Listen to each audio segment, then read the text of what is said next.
Okay, welcome again. In this chapter we are going to identify the main imbalances of a typical Najdorf position.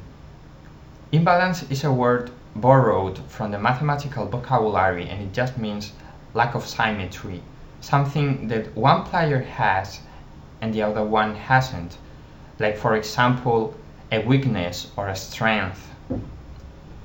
Since every plan in chess is based on weaknesses, like attacking an isolated pawn or sacrificing a piece to expose how badly defended is the opponent's king, it's very important to spot the weaknesses in order to make a defensive or an attacking plan.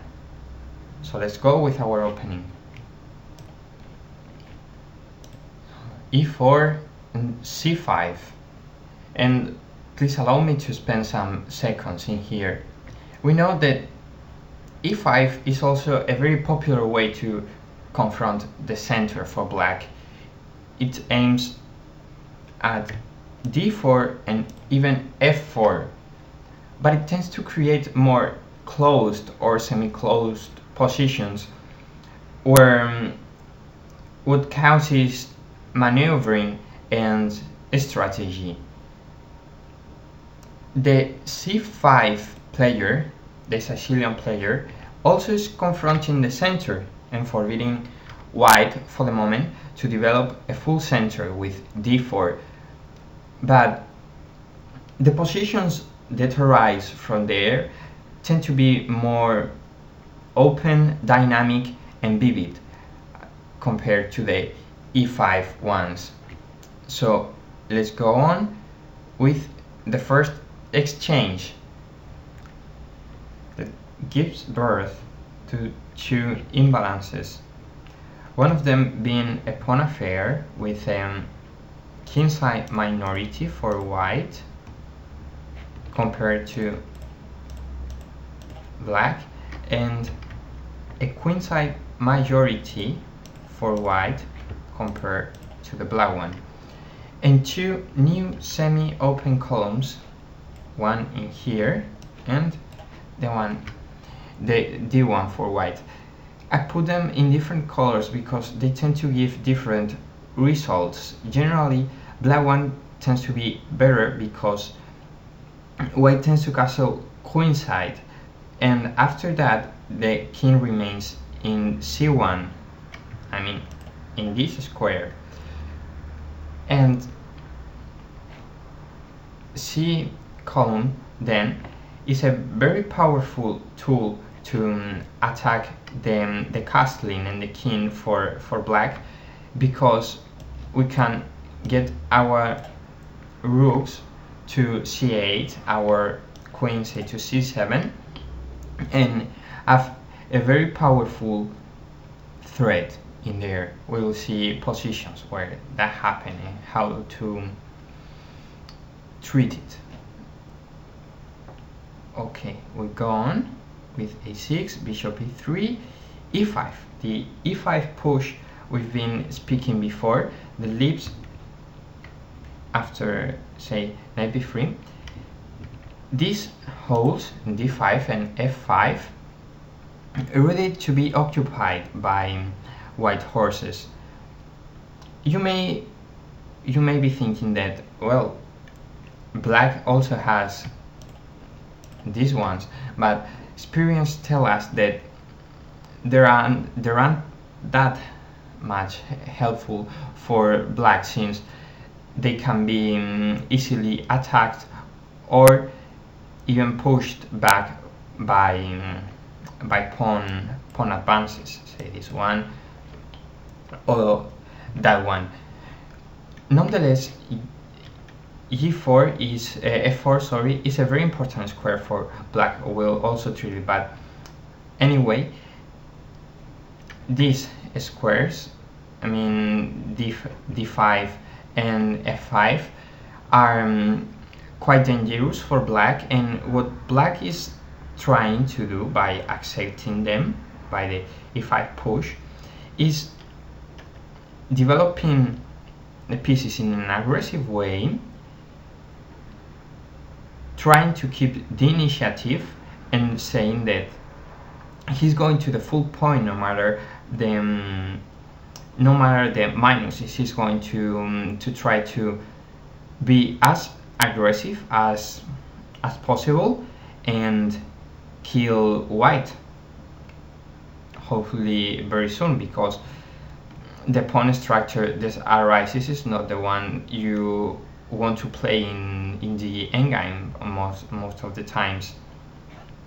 So bishop e7, and we have for black again that the bishop is going to be very passive. The only reason of this move now, we could say that is to permit castling, queenside castling, and we can summarize then.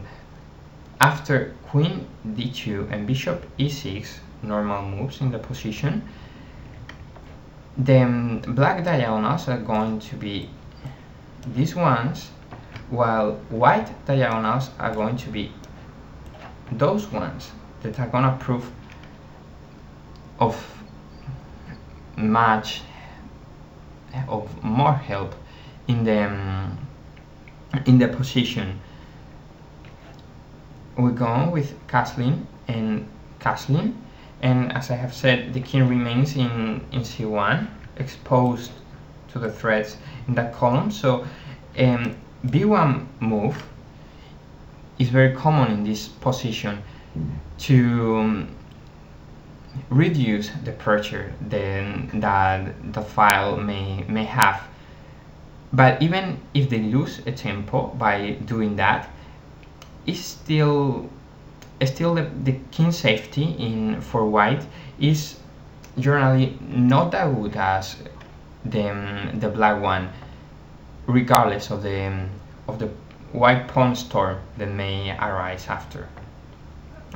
After f3 and knight bd7, we have the black knights are more centralized, more disposed for an attack and a defense, and white knights they could appear to be helping in the defense are most of the times not doing quite so, because after an eventual pawn storm could arise, white not only has to count the tempi that it's going to take the pawns to get to here, but even to here, because the pawns will attack the knights, and the knights will have to move.